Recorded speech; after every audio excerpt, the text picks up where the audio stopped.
La mayoría de los chilenos y chilenas exigen un cambio. Durante décadas hemos tenido que aceptar los abusos, la desigualdad y la injusticia de un sistema y de un modelo económico, social y político que ninguno de nosotros eligió. Las masivas movilizaciones de octubre no fueron una casualidad, sino la expresión mayoritaria de un Chile que se hartó de las promesas incumplidas, que se cansó de la falta de educación gratuita y de calidad, de la mala salud, de las concesiones privadas, de los altos costos de la vida, de los bajos sueldos, de las pensiones de hambre. Pero hoy la dignidad está más cerca. Este 25 de octubre tenemos una tarea hermosa, porque será el comienzo de un nuevo Chile, el inicio de la verdadera transición, el inicio de la construcción de un país de oportunidades, de un país de derechos sociales, de un país de respeto mutuo, de un país multicultural, plurinacional, en definitiva, un Chile mejor para todos y todas. Ha llegado el momento de subirnos al escenario de nuestra historia a jugar un rol de protagonistas principales y no de actores secundarios como algunos quieren que sigamos siendo. Por ti, por todos nosotros, por ellas, por ellos, por todas las víctimas de la violación a los derechos humanos. Llegó el tiempo de mirarnos a los ojos, de sonreír, de discutir nuevamente el pacto social que queremos y de hacer un Chile digno para todos y todas. Por eso y por mucho más, este 25 de octubre aprobamos y optamos por una convención constitucional.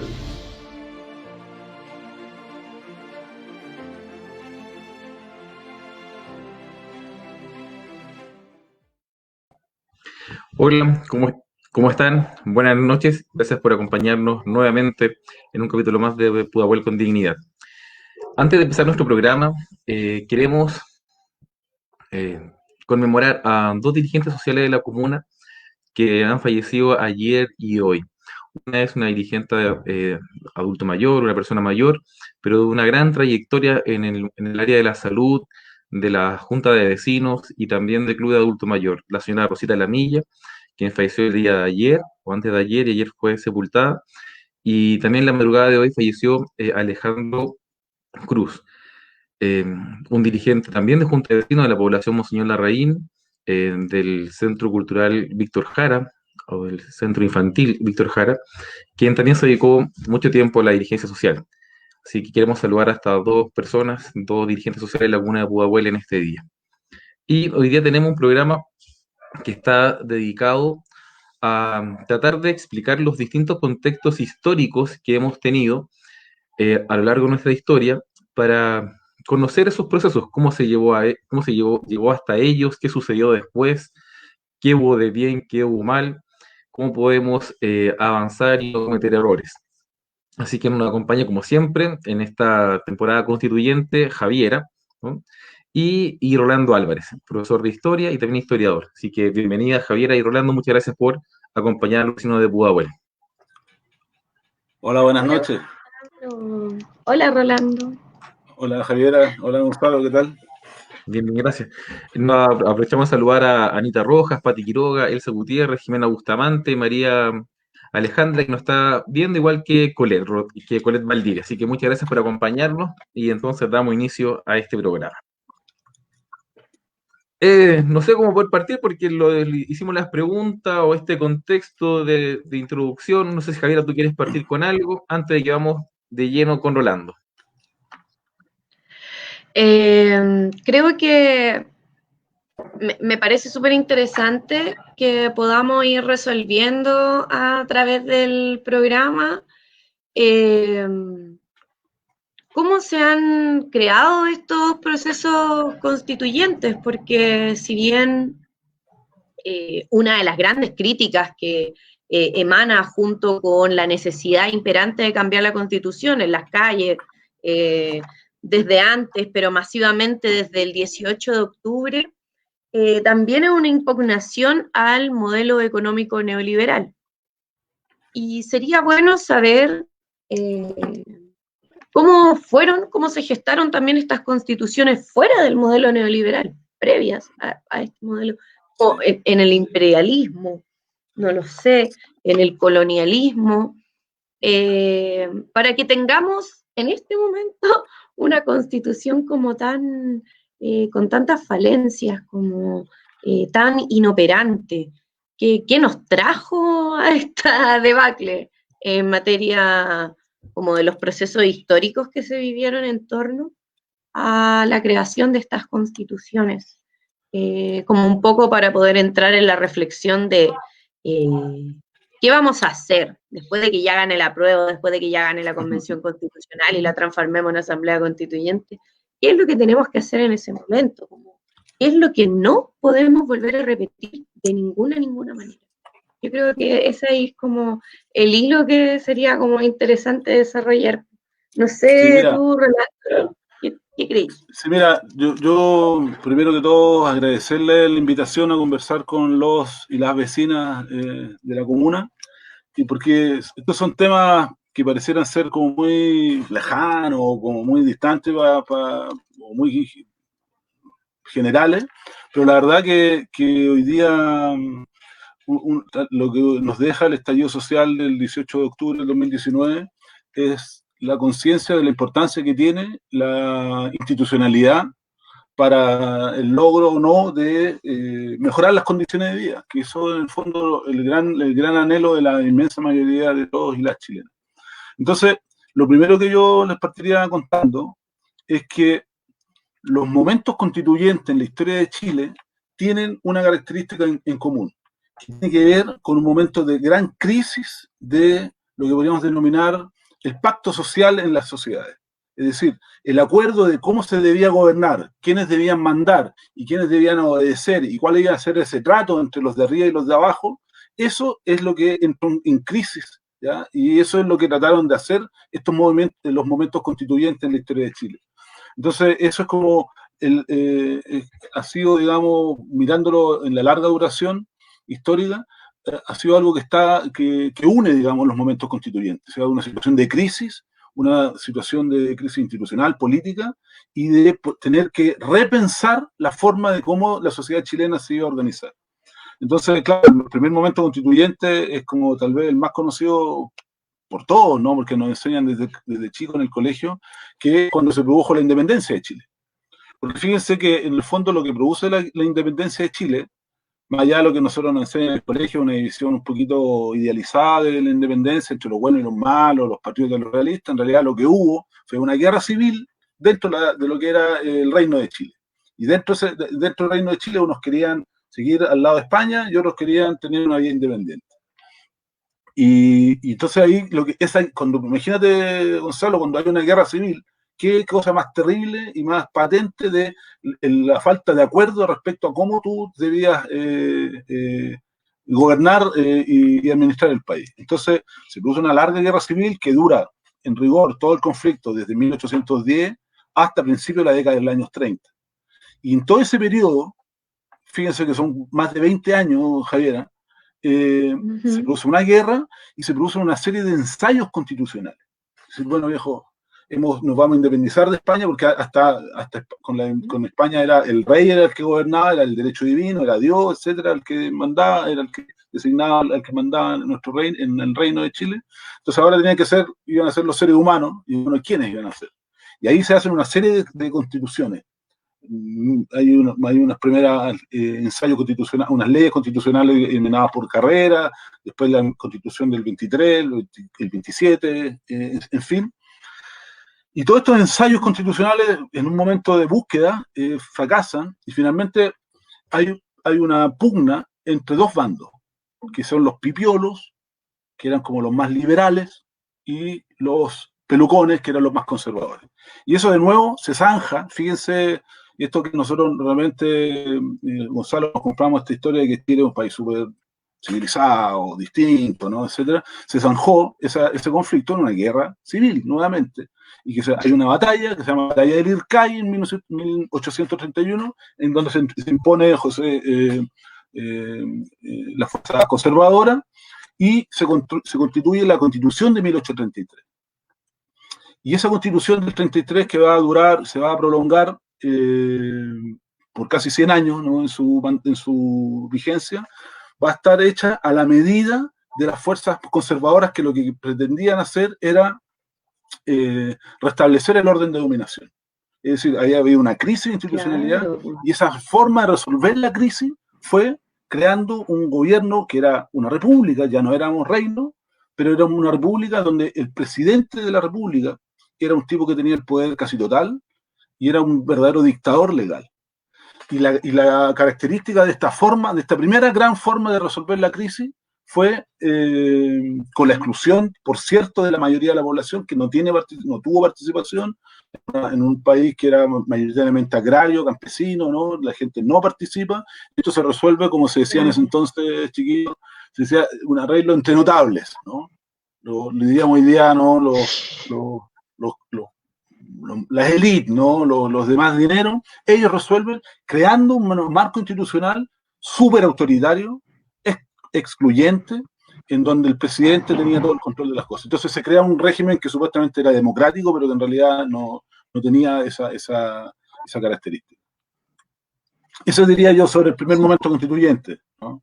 Y esa constitución se prolonga durante 30 años con esa característica, los gobiernos de Prieto, Bulnes y Montt, los 3 decenios que se llaman, y eso entra en crisis, en una pugna. En ese tiempo las diferencias políticas entre las élites eran sobre la cuestión religiosa, no sobre si es que había más derechos sociales o políticos para la mayoría de la población, y se pasa a un gobierno liberal, y nuevamente una nueva pugna entre la élite, y hay una guerra civil en el 1891 nuevamente, donde hay más de 4.000 muertos, ¿no? Entonces, ¿no? Ahí vamos viendo cómo se van generando. Entonces, para resumir, este primer intento de resolución, de administración de la sociedad chilena del siglo XIX fue una solución de corte, diríamos, por arriba, excluyente, no democrática, para instaurar un gobierno autoritario.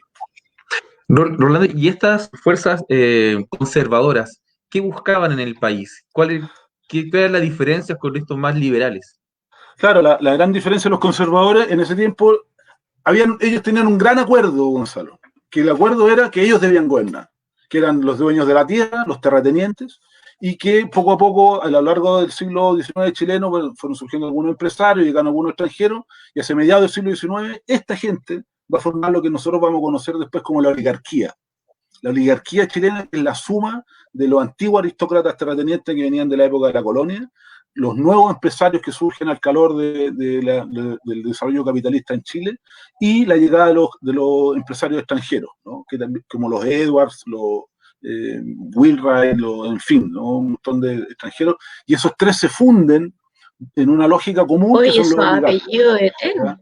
Son los apellidos que nosotros conocemos hasta el día de hoy, ¿no? Los Errázuri, los Alessandri, correcto, ¿no? En fin, y forman esta oligarquía. Entonces, entre ellos, Gonzalo, no hay diferencias. Ellos están de acuerdo que el orden debe ser ese, y como decía Diego Portales, una frase que es muy famosa, Gonzalo, decía Diego Portales, dijo, el país va a ser gobernado por el peso de la noche, ¿ah? Porque hay una masa ignorante que no va a ser capaz de levantarse. Entonces, la democracia hace mal al pueblo, a Chile, en fin, esos eran los conceptos de Diego Portales, ¿no?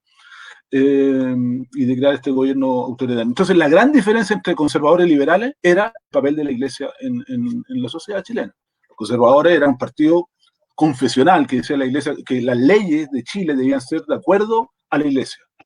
Si la gente, todo debía ser obligatorio bautizarse, la gente debía enterrarse en los cementerios católicos, todo debía ser gobernado, el Estado y la Iglesia Católica debían estar juntos. Y los liberales decían que no, que había que tener un Estado laico. Esa era la diferencia, pero no había, Gonzalo, digamos, una cuestión por la preocupación de los derechos sociales, por el pueblo, no hay todavía una concepción distinta, y eso ya hasta fines del siglo XIX, en rigor. Somos muy lentos. Entonces, claro, lo que va a ocurrir. Dime, sí gobernaron entonces 100 años, ¿no? Hasta la siguiente crisis. Hasta la siguiente crisis, exactamente. Ellos gobernaron hasta la siguiente crisis. Y lo que va a ocurrir, Gonzalo, que entre medio de eso va a haber una guerra, que nosotros la conocemos como la Guerra del Pacífico. Los hermanos peruanos y bolivianos la conocen como la Guerra del Salitre, ¿no? Allá, que hace una guerra entre estados, ¿ah?, por la conquista del botín de oro.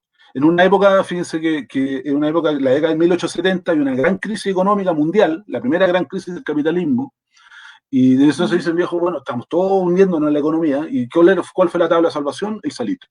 Y esa guerra, como nosotros sabemos, la gana Chile, y allí, en el salitre, surge la clase obrera chilena. Y al surgir ahí la clase obrera chilena, surge poco a poco organizaciones sindicales y surge, a propósito del desarrollo del capitalismo, algo que la gente de la élite va a llamar, comillas, la cuestión social. Y ese va a ser el aviso del inicio del conflicto de clase en la sociedad chilena. Entonces, lo que va a ocurrir después de la Guerra Civil del 91, que la ganan los sectores más conservadores, es que van a haber gobiernos que van a ser, nosotros los conocemos hoy día en la historia de Chile, que son los primeros gobiernos del siglo XX, Riesco, Barros Luco, Sanfuentes, esa gente, esos presidentes, que van a ser los regímenes oligárquicos, que ellos van a decir, mira, frente al problema social, frente al problema de la pobreza, frente a las huelgas que van a aparecer en principio del siglo XX, frente a la organización obrera, frente a la protesta popular, la mejor solución para resolver los problemas de la protesta popular es tirarle los milicos y la represión. Y ahí tenemos la matanza de Santa María de Iquique en 1908, la huelga de la carne en 1905 en Santiago, la huelga en Antofagasta en 1903, toda una crisis social. Entonces, la salida de la oligarquía, Javier, la salida de la oligarquía de esta crisis va a ser la represión estatal. Pero la represión no logra contener la crisis y eso se genera entonces la segunda gran crisis constituyente que va a ser, se va a generar en torno a la elección presidencial de 1920, donde van a haber dos candidatos presidenciales. Uno conservador, Manuel Barros Borgoño, y otro que era más liberal, que es Arturo Alessandri Palma. Y Arturo Alessandri va a decir, hay que hacer reforma para controlar al pueblo, porque el pueblo está desbocado, etcétera, y por lo tanto hay que mitigar la represión con reforma, no tanta represión ni más reforma. Y ese es hace entonces la elección del año 20, surge, digamos, este segundo momento constituyente en nuestra sociedad. Se abre el segundo momento constituyente que es... Oye, ¿cuánto se demoró ese proceso? En escriturarse esa constitución. Mira, es bien rocambolesco, ¿no? Este proceso del segundo momento constituyente, porque pasan... Mira, en 12 años, del 20 al 32, que yo diría que ese es como el momento que se termina de cerrar todo el ciclo, son 12 años, que son periodo de tiempo no bastante significativo, no es poco tiempo, que pasó de todo, muchos golpes de Estado, represión, matanza. Lo que va a ocurrir, Javiera, es que Arturo Alessandri llega al poder con las banderas de la reforma, pero Alessandri era un tipo de derechas. ¿Ya? Un liberal, y dice Alessandri, si estuviera vivo hoy día, sería seguramente un tipo como Larraín, de la Renovación Nacional, ¿no? Sería un tipo que tiene esa noción de las cosas. Y por lo tanto, él inmediatamente asume el poder y no se producen las reformas sociales. De hecho, al contrario, él asume el 20, el 21 hay una matanza obrera en el norte, que es la matanza de San Gregorio. O sea, al toque, o sea, la idea de que este gallo iba a hacer la reforma no ocurre. Entonces, el año 24, frente a la presión social, Alessandri dice, bueno, como el Parlamento no le aprobaba alguna de las reformas que él quería hacer, convoca a los militares. La derecha tiene esa vocación, ¿no?, de resolver las cosas con los militares, ¿no? Y llama a los militares y se logran aprobar las leyes sociales en Chile.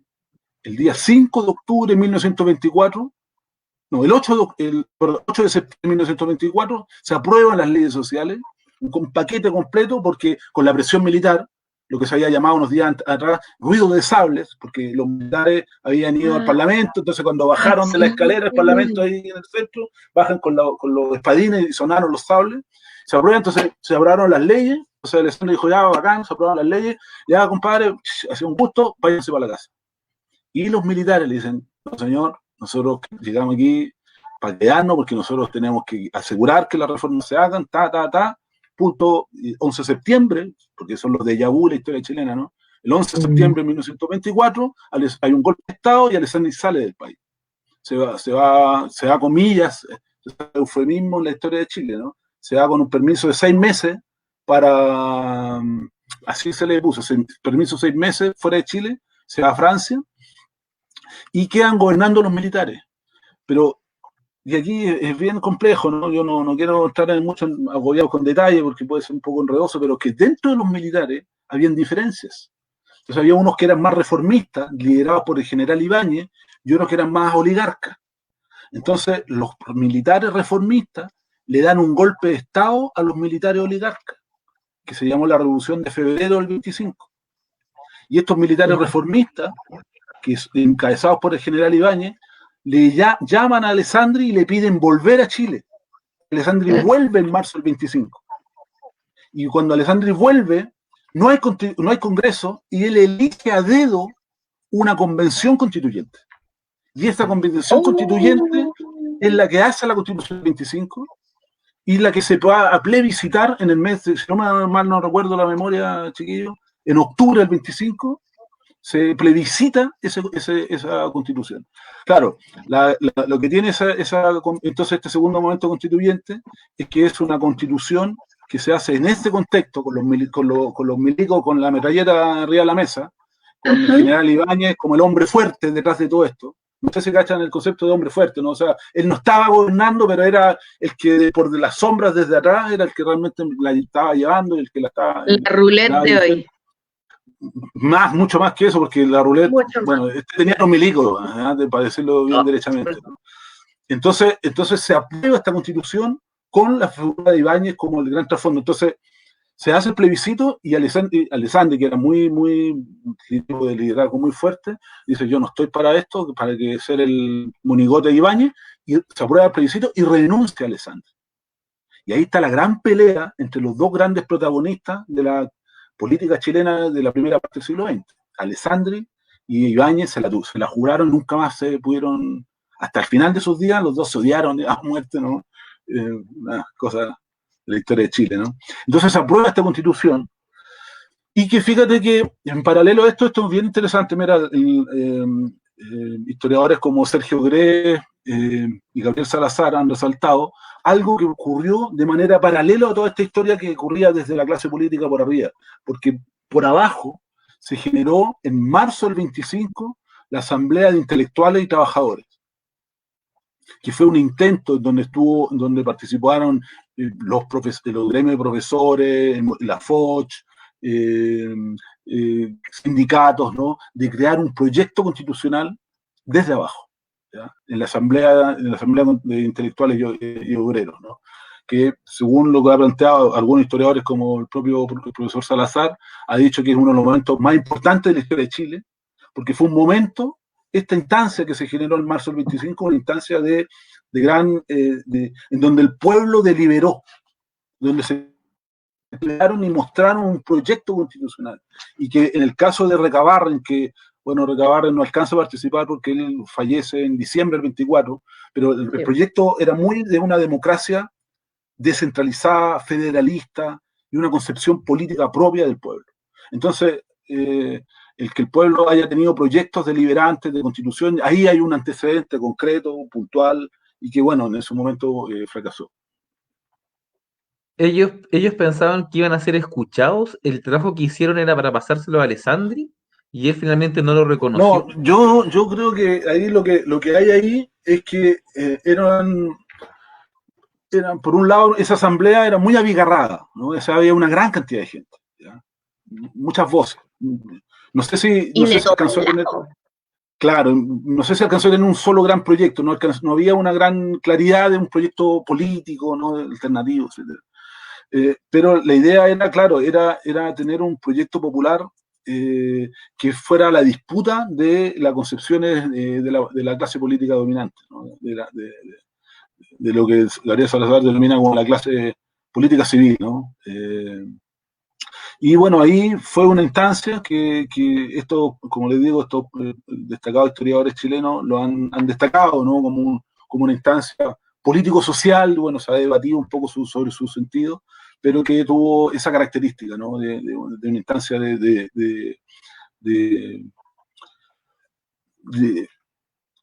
ser capaz de elaborar una propuesta constituyente desde abajo, ¿no? Y fuera del Parlamento también. Digamos, si quisiéramos tirar el chicle un poco y ser así como un poco, imaginarnos hoy día, es como que los cabildos autoconvocados, ¿no? no sé, como que la CUT, como que la Unidad Social, como Claro, que... es que antes todo eso ese eran rollo. organizaciones informales. Entonces, Javiera, y eso es bien interesante, a propósito de lo que ocurrió después del 18 de octubre, de la revuelta del 18, de octubre del 19 del año pasado, es que esta idea de autoconvocarse, de cabildo, etcétera, no es algo nuevo en la historia de Chile, no es inédito, ¿no? Esta capacidad de deliberar, de juntarse, de crear, de constituir desde la sociedad, ¿no? Con proyectos políticos propios, es algo que en la memoria del pueblo y de sus organizaciones sociales hunde sus raíces hace más de 100 años atrás. Wow. Es como un gran déjà vu todo este proceso actual. O sea, lo que pasa, Javier, es que en la lucha popular tiene, y eso yo soy muy convencido de eso, porque como uno lee estas cosas de historia, en fin, hay memoria popular. Hay memoria popular. Cuando la gente lucha hoy día, cuando nosotros vemos las manifestaciones, cuando gente joven como tú o como el propio Gonzalo se sienten convocados a constituir, a proyectar, es esa memoria la que nos llega, ¿no? Es la memoria de nuestros padres, de nuestros abuelos, y los abuelos de lo que fueron sus padres, y en fin, ¿no? Se traspasa, ¿no? Se traspasa esa memoria, se traspasa esas formas de lucha que podemos ser súper educaditos, ¿no? Y participar en las instituciones, ¿no? Como le toca a Gonzalo en su cargo, ¿no? Que tiene, etcétera. Pero también sabemos que las formas más radicales de acción directa también son parte de las formas de lucha del pueblo, ¿no? Entonces, un compañero ahí nos comenta, claro, es un anhelo arraigado profundamente en las memorias del pueblo de Chile. Además de que igual hay un relato que se transmite de boca en boca, de generación en generación, de que todas o todos hemos tenido algún padre, algún abuelo, alguna tía. Un compañero del colegio, una polola, cuando chico, en fin. Estuvo Sí, metido en la chimuchi. Pero, y fíjate que a propósito de la memoria popular, que un poco para seguir con el hilo de lo que ustedes me preguntaban, es que se va Alessandri en octubre del 25, pasa una serie de cosas muy extrañas. De hecho, se elige un presidente que era un oligarca, que es Emiliano Figueroa, y finalmente Emiliano Figueroa se va, lo echan, porque Ibáñez le va a dar un golpe de Estado al 27 y se instaura una dictadura que va a durar desde el año 1927 al año 1931, mediados del 31. Entonces, la constitución del 25 empezó a regir cuando cayó Ibáñez, después que cae Ibáñez, ¿no? Ibáñez cae en junio, se convoca a la República Socialista, compadre. En Chile, no todos sabemos, ¿no? Hubo una República Socialista que duró 12 días, entre el 4 de junio del 32, del 31, del 32, hasta el 4, duró 12 días, hasta el 16 de junio del 32. Hasta una república socialista, que fíjate que fue bien importante la república socialista, a pesar de lo efímera, algunas resoluciones después fueron bien importantes, que a lo mejor lo puedo decir. Entonces, se hace una elección finalmente a fines del 32, claro, a fines del año 32, y gana de nuevo Alessandri. Y Alessandri gana de nuevo las elecciones y tiene su segundo mandato, que va a durar del año 32 hasta el año 38, y es él que empieza a echar a andar la revolución política del 25. Entonces, es una constitución que... un montón de tiempo. Claro, y lo interesante acá, que la constitución del 25 tenía hartas cosas buenas que permitieron, no sé si es decirlo así, ¿no? Pero sí, la constitución del 25 tenía la suficiente flexibilidad para ser capaz de incorporar lo que las demandas del pueblo y la lucha popular exigían. Es decir, la constitución del 25 se pudo ir mejorando y reformando para dar paso, digamos, a un Estado más social y más democrático en Chile, ¿no? Entonces, esa es la constitución por la cual muere el presidente Allende en la moneda el 11 de septiembre del 73. El presidente Allende muere en la moneda el 11 de septiembre jurando la lealtad a esa constitución. Pero es una constitución que, si bien tiene una génesis, podríamos decir, una génesis que no fue democrática, digámoslo así, su génesis no fue democrática, pero en el camino la lucha del pueblo fue incorporándole reformas que permitió que dieran paso a un proceso como el de la Unidad Popular, que fue conocido, como ustedes saben, como la vía chilena del socialismo, en donde se intentó llevar a cabo un proceso revolucionario. Una organización de trabajadores, con tejido social.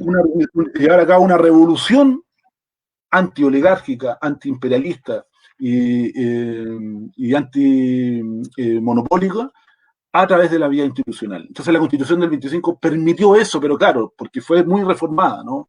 En el camino. Claro. Pero la gracia de esa Constitución era que por lo menos permitía esa reforma. Se pudieron hacer esas reformas. Marcela Herrera nos agradece esta pequeña clase de historia. Creo que a todos nos ha servido. Yo creo que invitamos, como siempre, Hemos que pueden aprendido. sí, siempre pueden hacer sus preguntas, pronto las podrá contestar, pero en realidad escuchamos y tratamos de entender lo que estaba pasando en ese tiempo, entonces quedamos marcando ocupados. Rolando, Sí.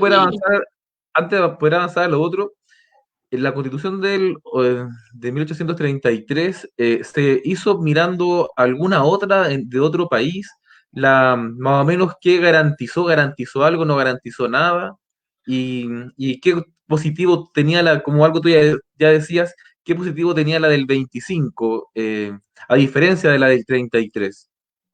Mira, la gran diferencia, cuando se crea la Constitución de 1833, la ideología de moda en el mundo, en el siglo XIX, en esa época, era la ideología del liberalismo.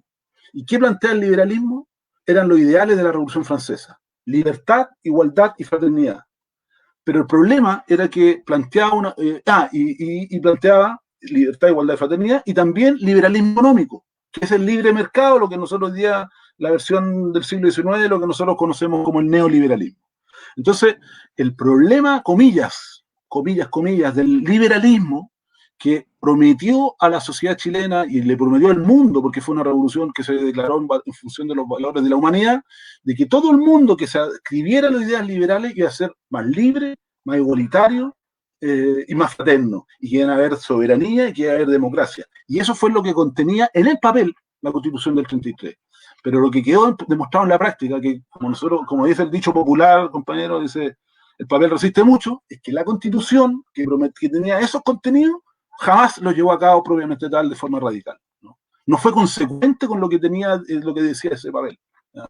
Porque se decía ahí que Chile era soberanía popular, que el pueblo era el soberano, que el liberalismo, se hacían elecciones, pero todo amañado, todo excluyente, y cuando alguien realmente quería reclamar, oye viejo, ya pues ustedes dicen que aquí hay derechos, represión, guerra civil. Fíjate tú que el siglo XIX, solo el siglo XIX tuvimos 5 guerras civiles: la de la Guerra de la Independencia, la de 1831, 1851, 1857, 1891. Así se resolvieron los conflictos en Chile en el siglo XIX.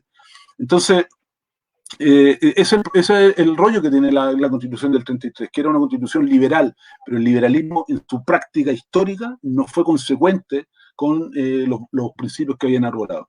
Y la Constitución del 25, claro, la gran diferencia, Gonzalo, que lo que hizo la lucha popular va a ser que le va a incorporar derechos sociales y económicos a la población, ya no solo derechos políticos. Porque, viejo, nosotros podemos decir, es una sociedad justa y democrática por el solo hecho de ir a votar cada 4 años, o lo que le pedimos a los gobiernos es que tener derechos también económicos y también tener derechos sociales, ¿no? Y considerar a los derechos humanos, por ejemplo, como un derecho, ¿no? Esencial, lo que se conoce como los derechos humanos de tercera generación. Entonces ahí está la diferencia, ¿no? Entonces, lo que ocurrió en la práctica, Gonzalo, que ambas constituciones son liberales, en el sentido de prometer defender los mismos principios de libertad, igualdad, fraternidad, pero que su aplicación y el contexto histórico son distintos. Entonces, el pueblo chileno, los trabajadores, los campesinos, los y las pobladores, los y las estudiantes, tuvieron la capacidad de meterle presión al sistema político, y el sistema político se vio obligado a entregar más derechos. Y ahí está el gobierno del Frente Popular, que va a crear instancias, va a decir, gobernar es educar, gobernar es producir, va a surgir la JUNAEP, que muchos de ustedes me imagino que conocen. Sí, absolutamente. Son grandes. La JUNAEP surge en 1840. ¿ya? Mira. Es algo que no ha cambiado, fíjate. Sistema Nacional de Salud se termina de constituir hacia 1950 y algo. La educación, en fin, se generan otros derechos, se avanzan en derechos sociales y políticos, y económicos. Entonces eso es una gran diferencia entre ambas constituciones. Pero eso, como te digo, lo da el contexto histórico, ¿no? Y la capacidad de presión del pueblo. Porque algo sí que me gustaría poder decir es que, y eso es algo que tiene que ver harto con lo que pasa hoy día también, Gonzalo, ¿no?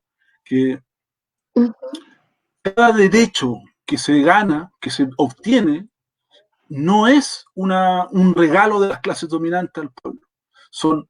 Cuestan sangre, sudor y lágrimas, y son ganancias que tiene el pueblo cuando se logran. Por eso cuando la gente dice, no logramos nada, no, viejo, si se logran cosas. Cuando hay una huelga, claro, que no llega a su fin, en definitiva, algo deja. Digo. Todo este tiempo ha sido a raíz de la presión social y por ahí, si nos podéis cuantificar cuántas constituciones realmente han sido, pero todas finalmente siempre han tenido en paralelo una lucha popular, un proceso que, bueno, después nos decantó en la unidad popular y claro, entonces la dictadura, el proceso de la Constitución en el 81, pero además para llegar a ese proceso, este país en ese momento estaba lleno de organizaciones sociales, la gente ya se había como agrupado. Perdona, Javi, que Nayara me preguntaba cuántas constituciones han habido. Fíjate que si contamos antes del 30, ahí está, ¿no? Antes del 33 estuvo la del 27, unos proyectos constitucionales del 26, otra la constitución moralista del 23, pero son muy breves, pero en rigor las importantes son la del 33, la del 25 y la del 80. 3 grandes constituciones. Y lo que quería comentar, Javiera, era que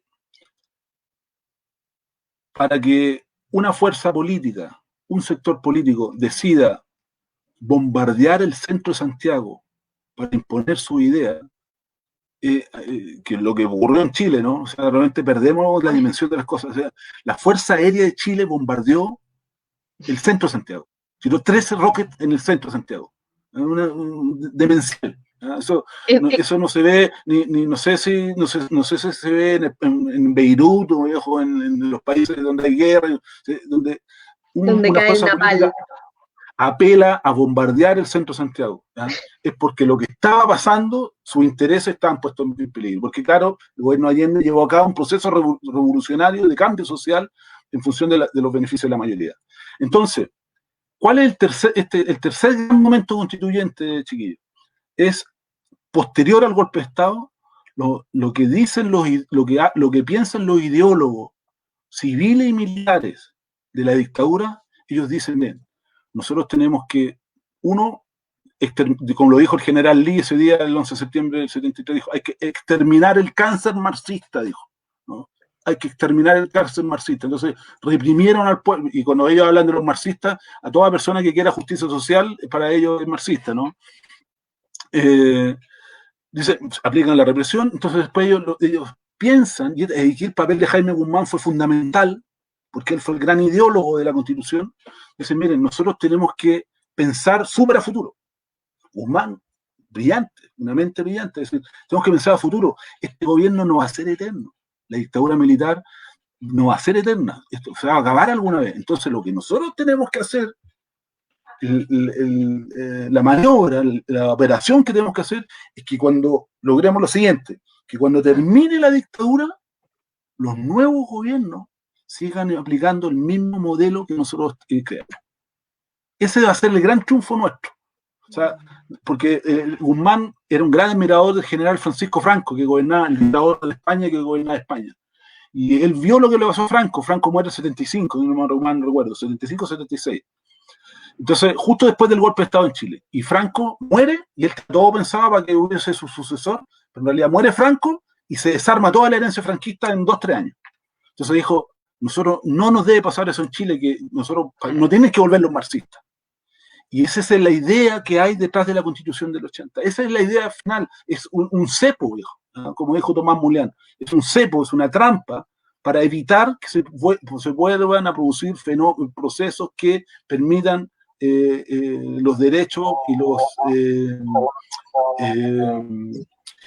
y se desarrolle la lucha popular. Es decir, que la lucha popular logre los derechos para la mayoría de la población. Es una trampa, ¿no?, que logra eso. Mira, Giovanni nos dice que es importante este Zoom. Un abrazo a cada uno. De verdad lo sentimos también muy importante lo que está diciendo Rolo. Y una pregunta de Jacobo, dice, los procesos constituyentes en Chile han sido cíclicos, con estallidos sociales y o militares, con mucha sangre. En general, ¿esto es así en el resto del mundo? Buena pregunta. Mira, en general, yo no soy experto en historia constitucional, ¿no? Pero no me voy a mandar las partes, ¿no?, como se dice. Pero mira, si vemos nuestros vecinos,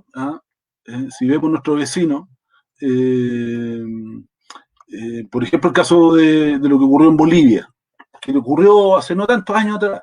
En Bolivia, lo que se produce una gran insurrección indígena en el año 92, y luego pero esto luego va a ser derrotado, y lo que se va a producir es, en el caso boliviano, una reorganización de los movimientos sociales y el pueblo y la comunidad indígena. Y ahí va a haber toda una lucha muy, muy grande que va a ser conocida como la guerra del agua, la guerra del gas, y los bolivianos lo que hacen fíjense que es distinto el proceso que estamos viendo hoy día en Chile, porque el pueblo boliviano lo que hace primero es, ellos dicen así, derrotamos al neoliberalismo. ¿Ya? Derrotan a los gobiernos neoliberales, el Goni Sánchez de Lozada, entre otros, y se logra la elección de Evo Morales en 2005. Y cuando el Evo asume en 2005, él asume un gobierno de transición. Y ese gobierno de transición inicia el proceso constituyente, que es distinto. Es como que aquí Piñera hubiera caído el año pasado y se hubiera designado un gobierno de transición, y ese gobierno de transición hubiera dado paso al constituyente. Ojalá. Entonces en Bolivia se hace así, y se elige una asamblea constituyente que va a tener unos cambios, que va a refundar el Estado boliviano. Fíjense que eso es lo que tienen los procesos constituyentes, refundan Estado. En el caso de Bolivia, ellos lo que hacen es crear un Estado, una constitución nueva, que va a decir que la naturaleza tiene derechos, cáchate. Que la naturaleza tiene derechos. Porque eso uno no pensaría que eso puede ir escrito en una constitución. Bueno, o va a plantear que también se estableció en la constitución que la constitución sería a cargo del buen vivir. Lo que las organizaciones, los movimientos sociales allá, las comunidades indígenas llaman el buen vivir, que son estos, el AYU, que es la unidad básica de los pueblos indígenas en Bolivia, como la vida comunitaria, pero en alianza con los movimientos sociales. Por eso que la concepción de la nueva constitución boliviana fue la idea de una constitución, de un nuevo Estado basado en las comunidades y los movimientos sociales, ¿no? Como los constructores de un nuevo Estado, ¿no? Entonces, y ese es el concepto y la base del Estado plurinacional en Bolivia, ¿no? Eso fue lo que se estableció, ¿no? Por eso que quiere decir que es un Estado basado en muchas comunidades, que hay diversas nacionalidades articuladas con los movimientos sociales, que dio origen a este gobierno mixto, indígena, movimientos sociales, ¿no? Entonces, claro, ahí el proceso es distinto, ¿no? Ahí el proceso es distinto y se logra igual en base a una crisis previa del Estado anterior, del viejo Estado. El viejo Estado neoliberal colapsa y es reemplazado por este Estado plurinacional en Bolivia, que, bueno, hoy día ustedes saben, vive todo un proceso que está en disputa y que, bueno, esperemos que las cosas caminen bien para el MAS y para los representantes de este proceso.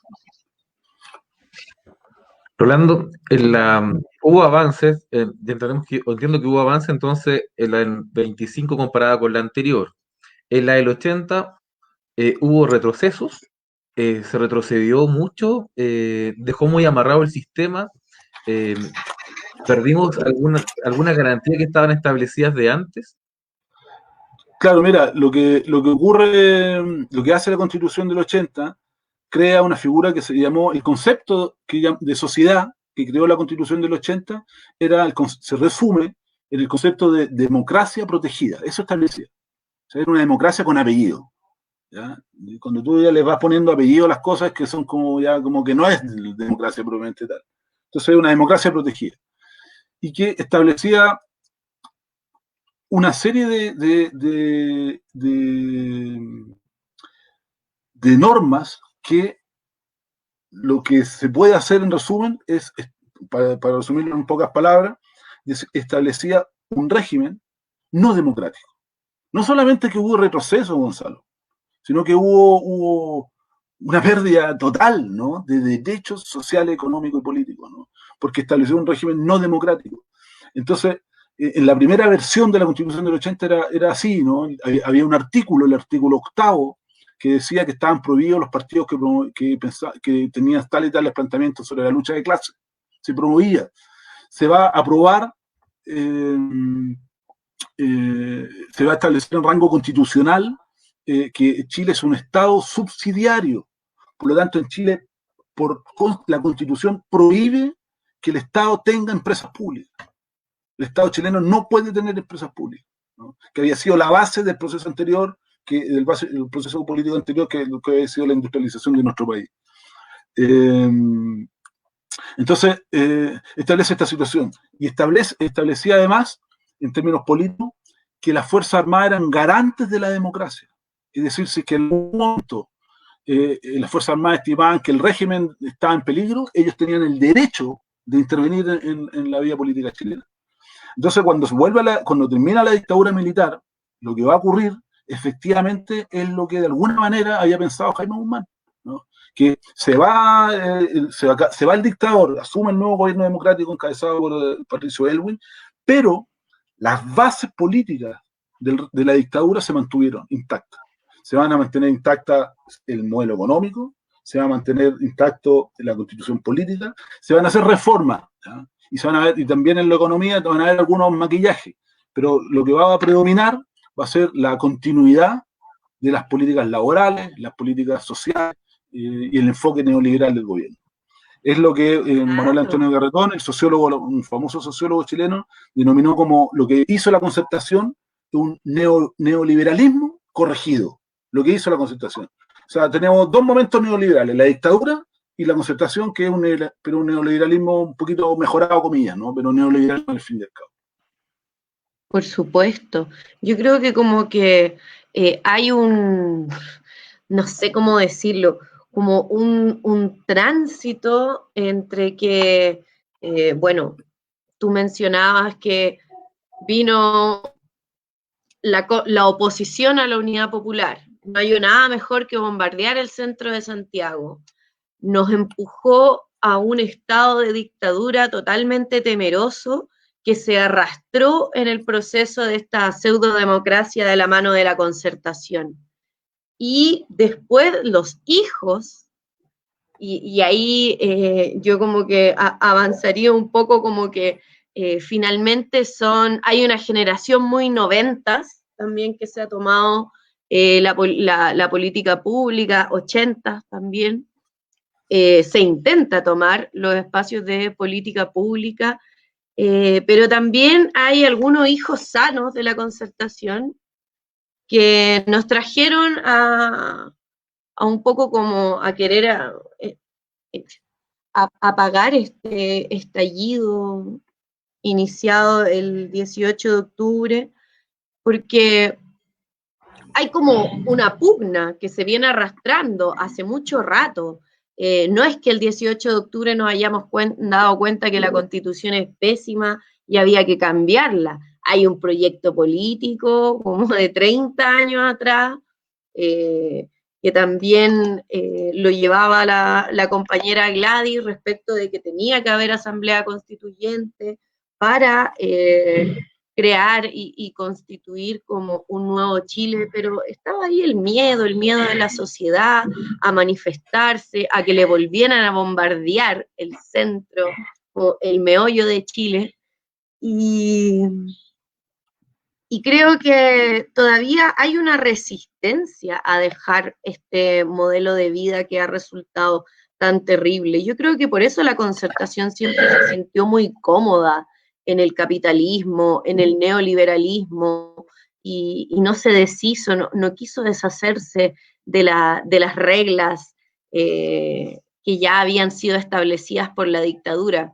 Yo como que he estado muy entretenida leyendo un libro estos días que me regaló mi hermano, y en verdad comenta y hace como que todo el tiempo termina como, ¿cómo se jodió Chile? Se jodió cuando empezamos a hipotecar los derechos sociales para mantener con vida a los partidos políticos, a los malos proyectos políticos como la Concertación, como no lo pudo superar tampoco la nueva mayoría, y nos encontramos después con este 18 de octubre con gente desbordadísima, y después nos encontramos con un acuerdo político entre, se supone, los nuevos referentes políticos que venían como a salvar a la clase política, y terminan firmando un acuerdo con la derecha que nos tiene como en este proceso constituyente de hoy, como caminando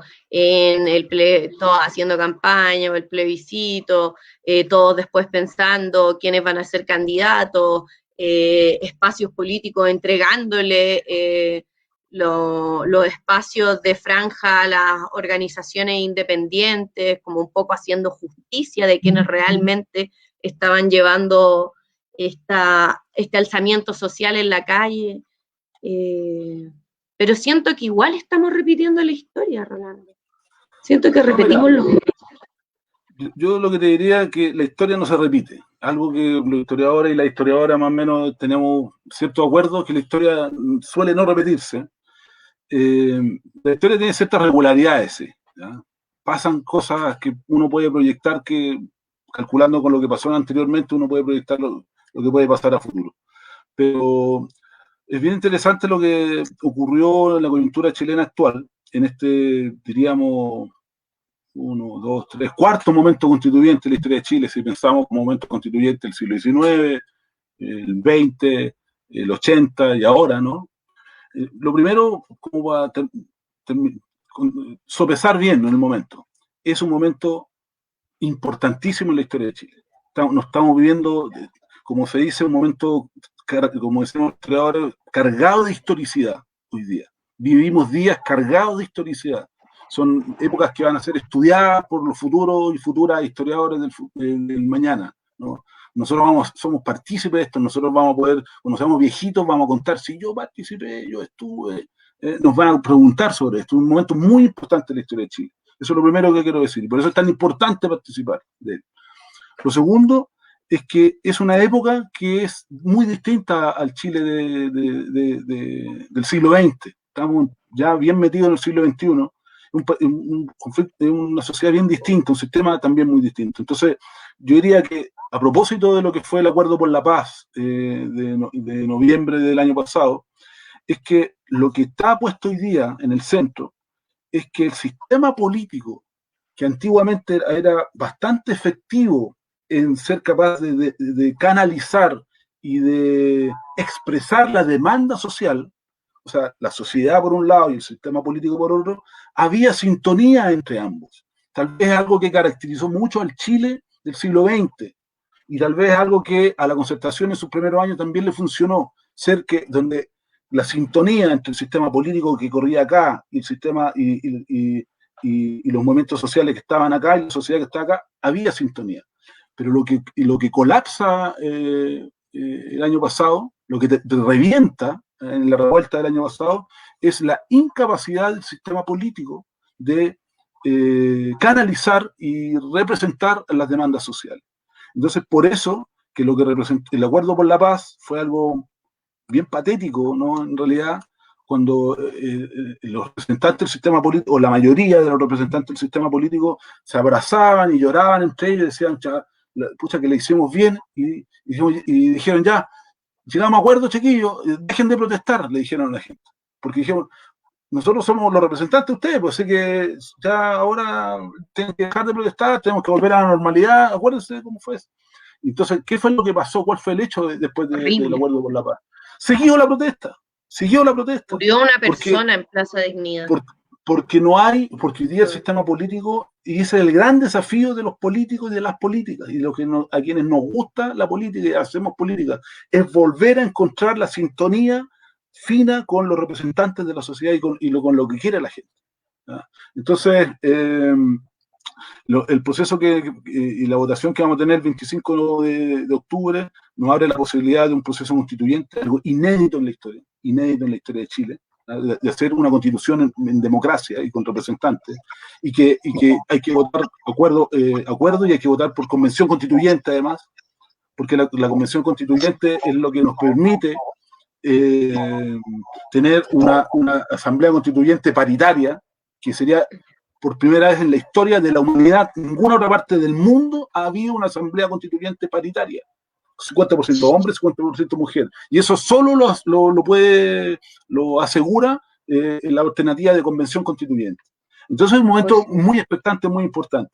Pero sí, y eso aquí especialmente se lo planteo a Gonzalo, que son sus desafíos, ¿no? El que está en la cosa pública, es lo que la interpelación que hizo el pueblo de Chile, la clase trabajadora chilena, a partir de la revuelta el 18 de octubre, fue justamente decir, viejo, aquí hay un sistema, hay una constitución, hay una gente que no nos representa. Ustedes no nos representan. Ese es el grito de la revuelta del 18. Y lo que nosotros tenemos que lograr es justamente reenfocarnos, resintonizar. Entonces, cuando aparecen los viejos dirigentes políticos que gobernaron Chile los últimos 30 años, ¿no? Los Insulza, los Muñoz, los Heraldo Muñoz, los Walker, los Larraín, fíjate los apellidos, ¿no? Los mismos oligarcas del siglo XIX, ¿no? Es la vieja política, ¿no? Nosotros tenemos que refundar la política y hay que valorizar la política, porque ayer, y en estos meses, ayer históricamente hablando, ¿no? Este mes de septiembre estuvimos conmemorando los 50 años del triunfo de la Unidad Popular.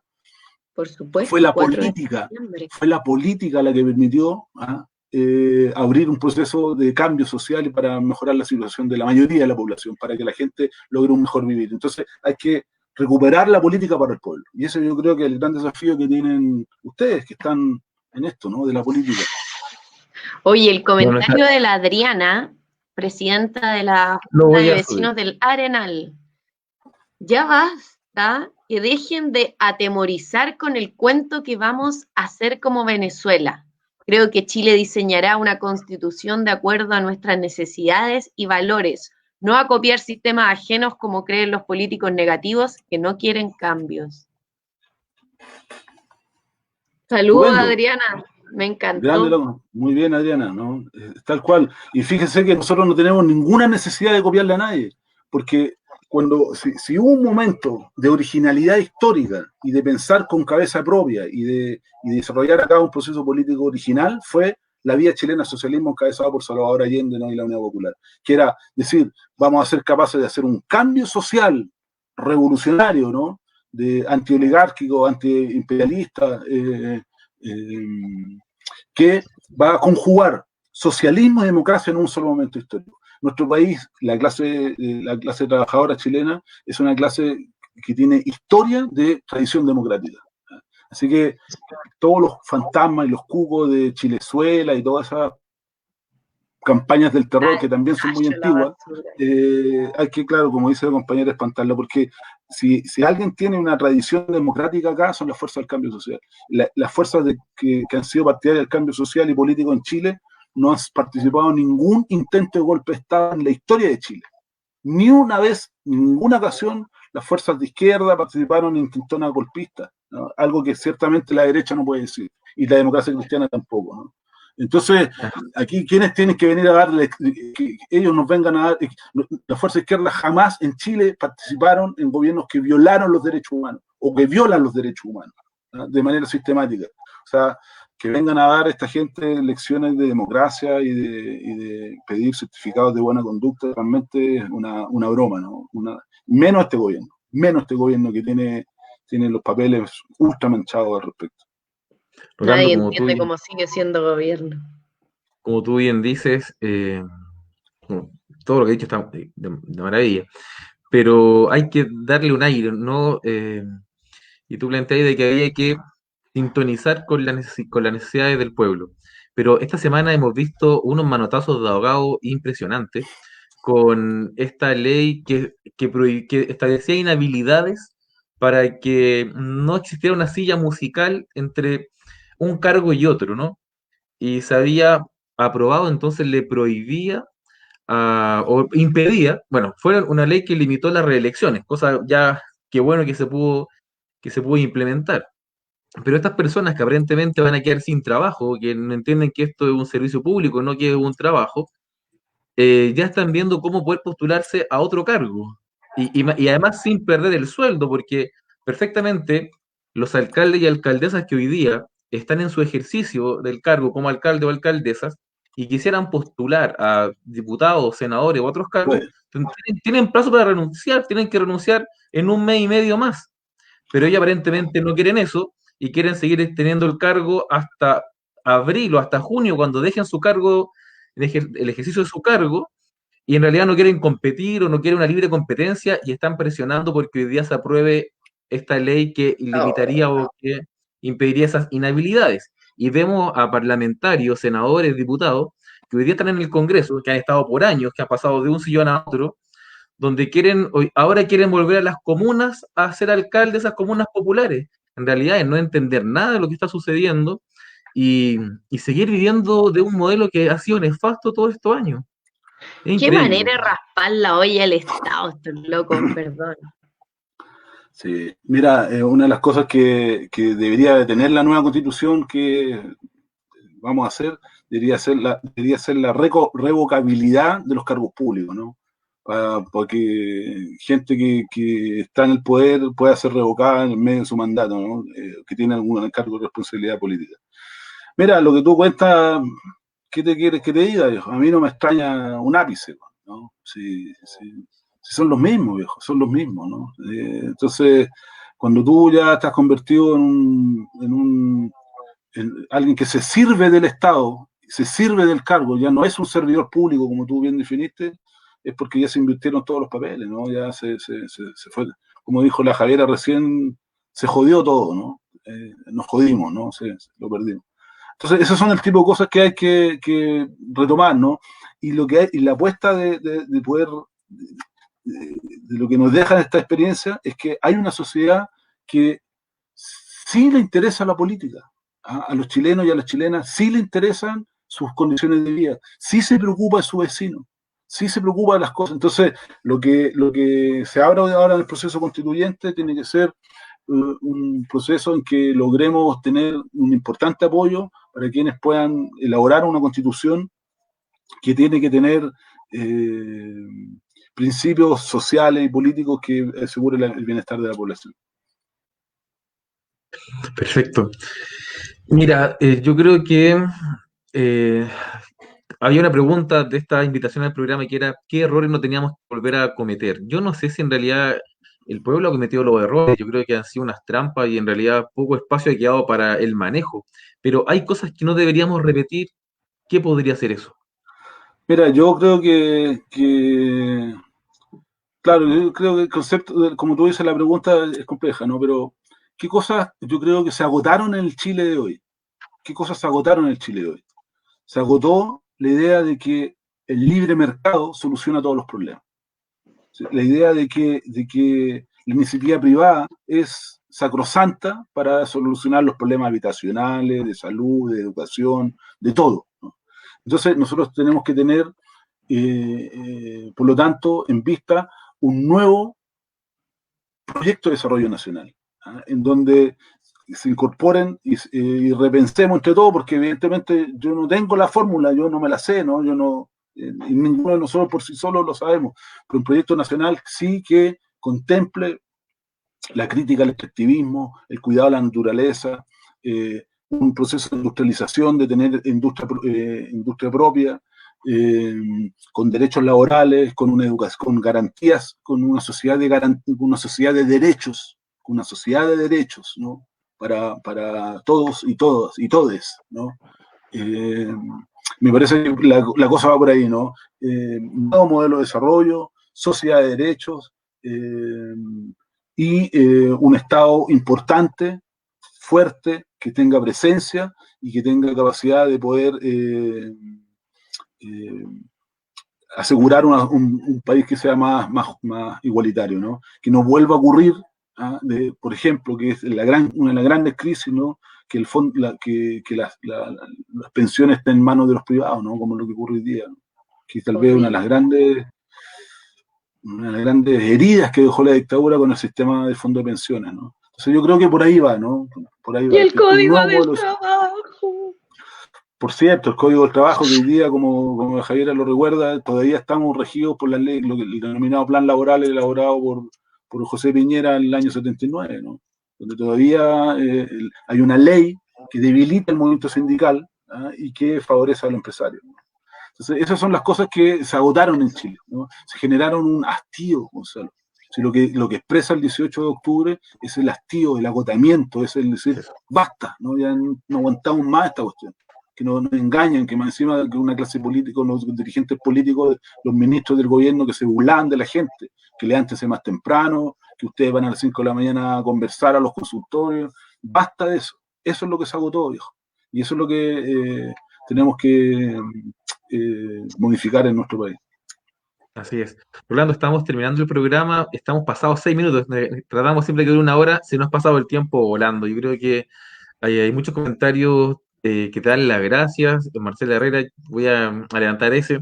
Muy buen invitado, necesitamos recuperar nuestra historia, ¿no? De verdad ha sido un muy buen programa, gracias por habernos acompañado, por haberte dado el tiempo de compartir con vecinos y vecinas de Pudahuel.